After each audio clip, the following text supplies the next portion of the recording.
Hi, it's your coach, Joe Lucas, and welcome to episode number 363 of the Magellan Network Show. And in this episode, I want to talk about people, more importantly, your people, the people on your team, and how they have a direct correlation to your stress, your level of success. They're either rowing the boat with you or they've got their oars in the water and they're holding you back.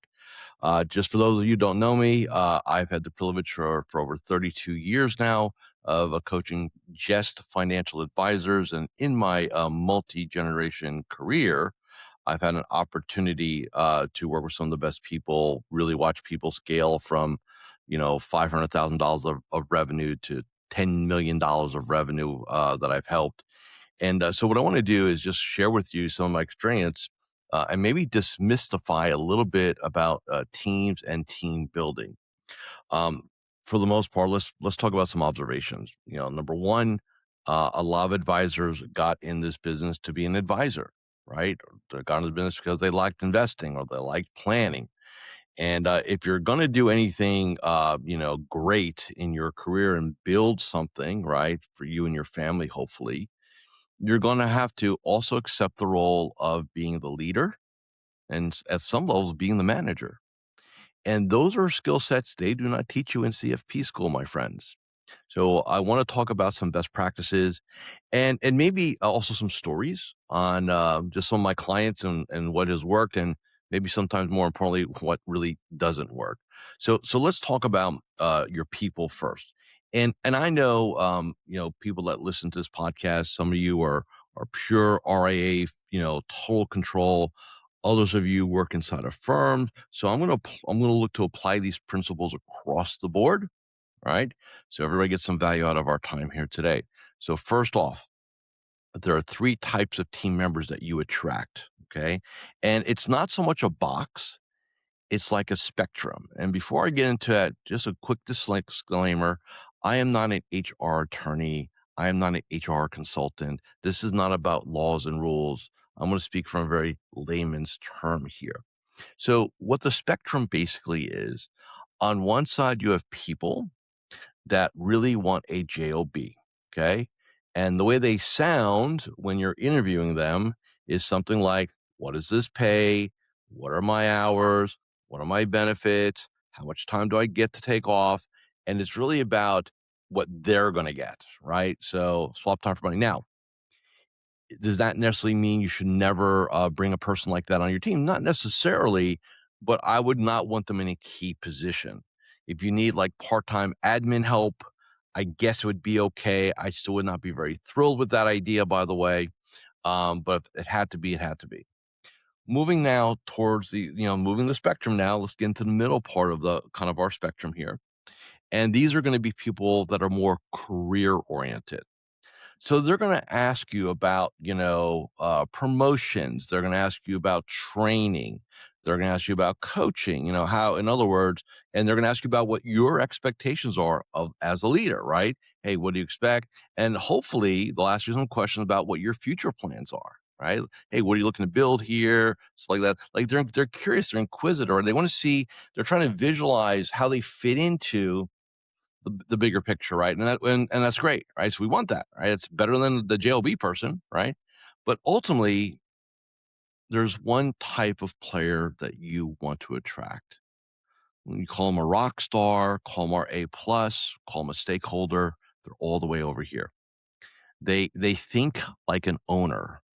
And if they're young and they're coming in, they may ask you, "Hey, is there a pathway for equity here, if that's even available?" Right there, and this is really interesting. Not too long ago, I had one of my clients text me, kind of had like a little 911 moment, as we like to say. And so, I returned the call. I say, "Man, what's going on?" He goes, "I just interviewed this young advisor. They got out of college. They're at this competitor basically, and they don't like the culture. They feel stymied, and so they answered.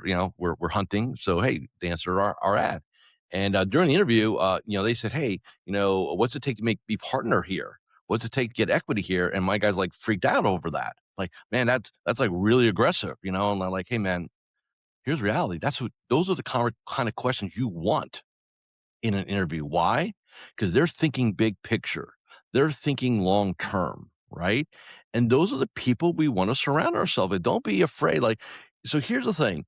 If you're going to build something great, if you're going to build something that is going to survive you, right? We in Empire, one of my mastermind groups, we have the concept of the 100-year firm.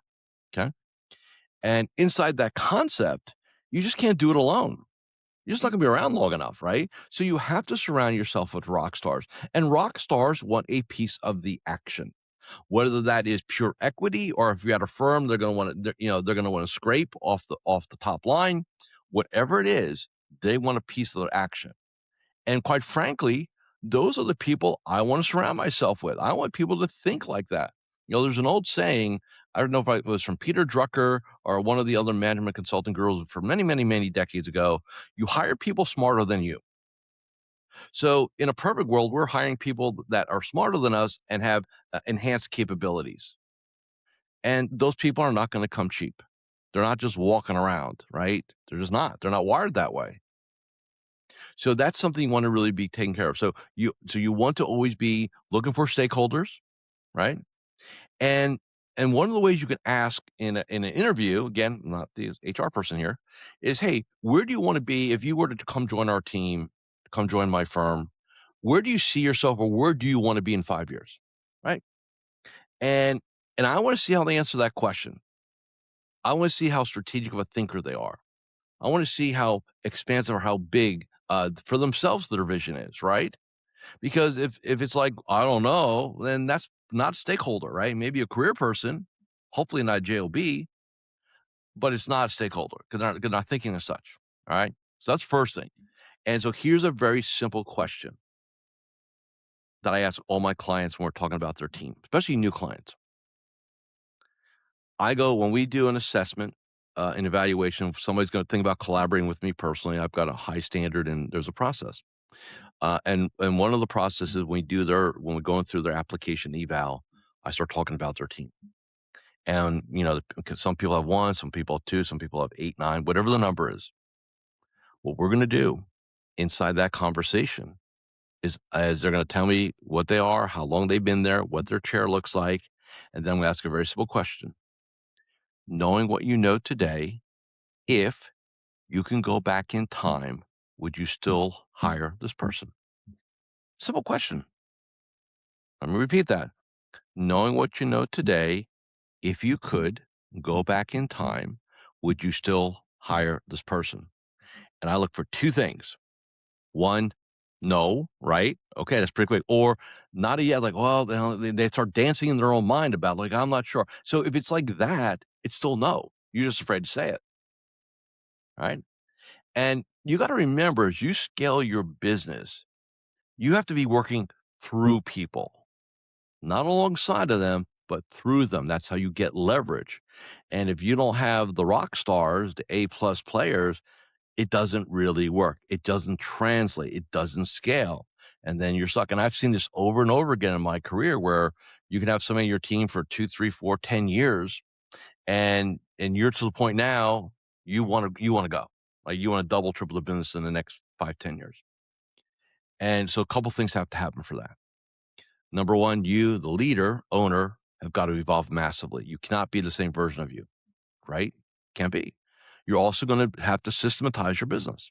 Just can't do it any other way. But then the third part is you got to develop your people. Like, in other words, your people have to evolve. And if they're not willing to evolve, number one, that tells me they're a JOBer, fine. But they will drag you and they will hold you back from your vision. Team players come into two buckets in my experiences: engines or anchors. They are either engines of growth or they're anchors of growth. But there's no third box, right? They either help the cause or they hurt the cause. And I know, again, some of you work inside firms, so you're totally autonomous. So there's levels of freedom of what you can do to take action on this. All right. But I will share a story. Very successful, a woman advisor, worked with her for many years before she retired. And she has super high standards. And like her client minimum, and this is going back now probably 8 to 10 years ago, her client minimum was $5 million. right? So that was just it. You didn't have that, it was a hard no, right? And, you know, I remember she was in one of our early groups that we built, and she was saying, like, "I've never had to fire an assistant in my entire career. I've had 8 of them, but I've never had to fire them." And, like, the whole room's looking around like, "What is she talking about?" Like, and she goes, "I just keep raising the standards, and then they resign. Like, I don't have to go to management, right? I just keep raising what I expect, and when they can't make it, and I put the heat on them because 'cause they're not making it, they would rather resign, right?" So, here's my point. You have to accept the fact that where you are today, and if you wanna do great things in the next 3 to 5 years with your business, your people may not all of them may come for the ride, and you gotta be okay with that. Here's reality, and I tell my clients this all the time. In our industry today, there's a dynamic that is kind of two-sided, if you will, right? And that dynamic is we don't have enough qualified people. There's definitely a brain drain here, not just from the advisors who are retiring, but you have your office managers, your senior staff, like everybody's aging out, and not enough young people are coming in the game, right? So why do I say that? Because if you've got somebody that, was good enough at, let's say, the $1 million a year level in your business, but you have a vision of getting to $5 million. And, down that road, you see that person's just not going to make it. Here's what I would say. Give them nice severance pay, write them a great letter recommendation, and be gone. They are not going to be unemployed, right? They will go find a place that serves them, and that's good for them. And everybody wins. They win because they're not going to play the game that they're not capable of playing the game you want. You're going to win because you're trying to develop somebody that doesn't want to be developed, right? And then they win because they're going to go to an environment and they're going to do a great job for somebody who is not as aspirational as we are. Nobody loses. Like, sometimes I think advisors get caught up in, like, "I don't wanna be the bad person, this person been with me 5, 10" Yeah, but they're miserable, and they're making you miserable, right? And here's something I can absolutely say. In 32 years, whenever one of my clients has separated from a team member, you know what the first thing out of their mouth is? "Man, I should have done that months ago, years ago, whatever." Nobody's ever said to me, "Hey, man, I think I made a mistake. Maybe I should take the person." Like, no, I've never had that conversation. And here's reality. You know what your gut tells you. You know it. I literally just had this a couple weeks ago. One of my clients, independent, father-daughter team. Daughter pretty much runs the shop these days. Dad's kind of semi-retired. And it's a small shop. It's the 3 of them, right? So mom, dad lives, he's kind of dual locational, if you will. And so we have a sales assistant, basically, right? And the daughter in the office. And, it's just not good. It's, passive aggressive. It's, um, it's not comfortable coming to the office, I wish this was like a one-off unique story I can tell you, but it is not. See it all the time. And what happens is the advisor is so afraid that they can't find somebody, they fall into the trap of somebody is better than nobody. And the reality is the exact opposite is true. Nobody is better than the wrong body, right? And finally, like, I'm talking, like, after months and months and months of trying to, level this person up, bribe them in terms of, bonuses and things like that, it was just time to go. And, it was the right thing to do, and everybody's better off for it. But there was quarters and quarters of agony here because of procrastination, because we couldn't find the right who. Okay. Now, I'm going to talk about salaries and comp for a moment. Now, this is gonna be, again, obviously, local. What somebody needs to make in Oklahoma City versus San Francisco is gonna be totally different, so we're not gonna get into that. But here's what I would say. This comes out of, if you read the book, The Science of Scaling, it's one of the stories where maybe 10x versus, I forget where I read the story.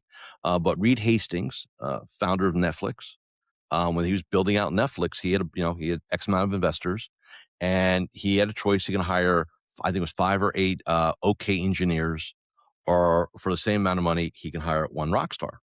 And he hired the rock star. And so he got 1 versus like 4 or 5 or 5, 6. And his thesis at the time was one rock star will do the work of 3 or 4 people. And I find it very true in this industry too. You get that go-to assistant. When they become the engine and not the anchor, your game changes immediately. Now, with that said, here's reality.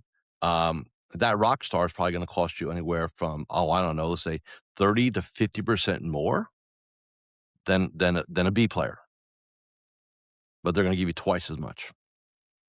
So in essence, it's a good deal. And that's the way you got to think. Speaking of thinking, when you look at your team, how do you perceive them? When you look at those chairs and the people that reside in those chairs, when you think about them do you look at them as a cost or do you look at them as an investment? Because I'm telling you right now, if you look at them as a cost, you're not developing your people. You're not investing in them. You're stymieing yourself and you're stymieing them, right? They are an investment. And so with that said, you've got to be investing in them. You need to be developing them, increasing their capabilities, their competencies, right? That's how they become more valuable to us. And by the way, when people are growing, they're happy. Do not get caught up in the trap of um, salary increases are tied to longevity. Yes, you have to do your COLAs every year, and I 100% agree on that. But you have any advancement of real income, if you will, or compensation needs to be tied to increased capabilities, right, and increased competencies. That's how they become more valuable. And I hear this a lot. Well, hey, I pay this person a lot of money. They should just know how to figure it out. That's a terrible way to approach anything. If you're not spending time coaching and mentoring your team and leading them, it's not about, if you're going to manage people, then you got the wrong people. Bottom line. If you got to tell somebody what to do in excruciating detail, you can get away with that, but make no mistake. You have what we would call a complex situation, and you can't scale that. So I want to think about scaling, again, here's my thesis. Let's say you want to double your business in the next 3 to 5 years. 3 years being what you want, which again, I don't care if you're doing $500,000 or $5 million. It's a project. Okay. Here's one of the deciding factors. Can your team elevate with you? Are they engines or anchors? Are they stakeholders or not? Because if they're like JOBers, then I'm not going to say impossible because I don't believe in that term. It's going to be damn hard. And I will almost guarantee you that some of them, if not many of them, will not take the ride with you because you're going to be asking too much. They're going to have to elevate too high, and they're going to have to get way uncomfortable, and they don't want to do that. They want to make money and go home. And there's nothing wrong with that in certain chairs. Like I said, more pure admin. But you've got your key players, then you need stakeholders, and you're going to have to pay for that. It's like if I'm a sports team and I want to go get an A+ player on my team. That's going to cost me money. LeBron James is going to have a different number annually than the 12th player on the squad, right? They're both valuable to the team for different reasons, but one's going to have a definite economic impact and obviously an impact on the court, right? So our game is no different. You surround yourself with all-stars, A+ players, your business becomes a rocket ship.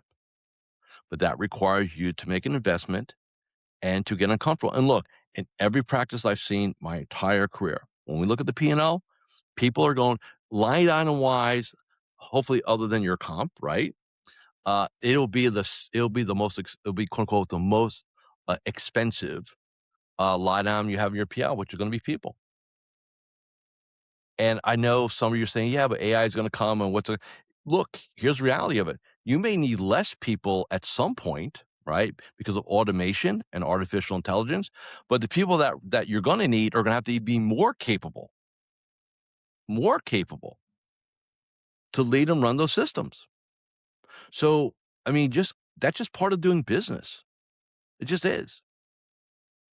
And you've got to make sure that you understand that. Your ability to, when we're in our Empire group, I would say if I looked at all the agendas over the last couple of years, And, I would say half to two-thirds. You know what our topics are? How to attract, develop, and retain top talent.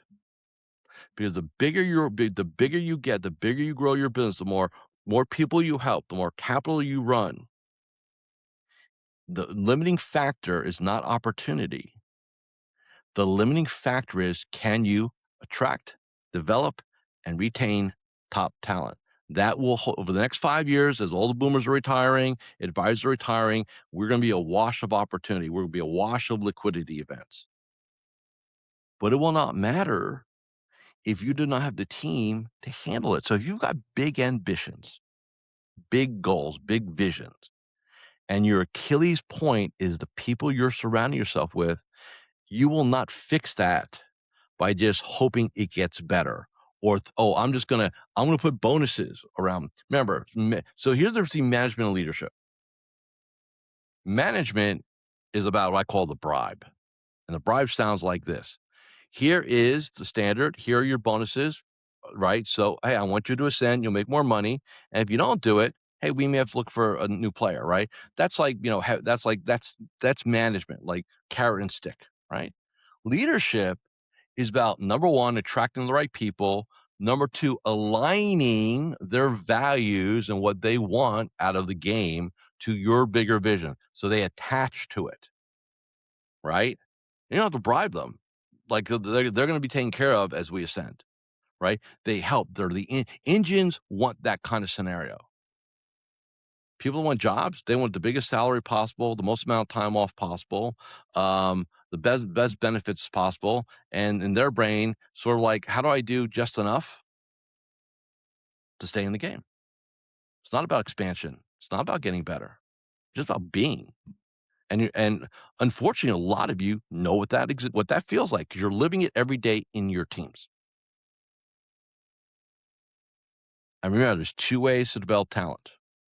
You can develop it right out of school, and I've got clients that run tremendous intern programs for advisor talent and also for staff talent. Okay, it's almost like to put in sports terms, it's like almost like a minor league system, right? And that's great. You know why? When they graduate college, they've been with us 2 years, probably two internships, maybe hopefully definitely summer, and maybe even during semesters, depending on their schedule, location. So we know what we're buying upon graduation. Like we know what we're getting. It's great, right? Other way is to put in sports terms, free agency. Oh, there's a rock star over there. We should try to land them. They'd make a good addition to our team, right? And then the last piece I'll say, and I'll get you guys out of here. Again, I'll give you all these kind of stories and strategies. There's two ways people end up on your team.